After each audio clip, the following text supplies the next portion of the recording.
Bulletin का बाकायदा आगाज़ करते हैं। ज़िली चेयरमैन ज़कात उशर कमेटी कोयटा सरदार ज़ैनुल आबिदीन खिलजी की CM committee member Malik Mohammad Maziuddin Mengal के हमरा प्रेस कॉन्फ्रेंस में उनका कहना था कि इस साल 2000 ख़ानदानों को ज़कात दी जाएगी, जबकि ज़िली इंतज़ामिया तमाम तर तवज्जो गरीबों के लिए सहूलियात फराहम करना है। मुखय्यर हज़रात से भी अपील है कि वो राशन ज़रूरतमंदों में तकसीम करें। क्योंकि डिस्ट्रिक्ट ज़कात का जो मुकामी सतह पे, ग्रास रूट लेवल पे, वार्ड की सतह पे, यूनियन कौंसिल की सतह पे हमने मुकामी ज़कात कमेटियाँ बनानी होती है।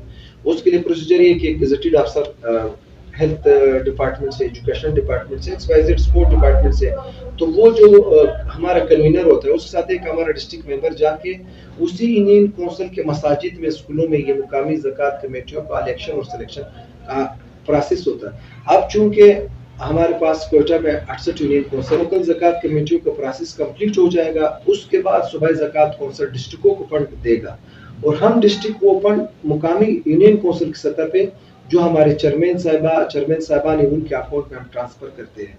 वो चेयरमैन साहिबान फर्दर उस एरिया के 10-10 खानदानों को फिर ये इमदाद है। 6 मंथ में कोई खानदान 10,000 रुपए देता है। जो एक भी मुस्तहिक को पैसे जाते हैं वो बैंक के तवसूल से जाते हैं और मुस्तहिक बैंक में खुद जाके उसके शनाख्त कार्ड बेरेर उसको पैसे मिलते हैं।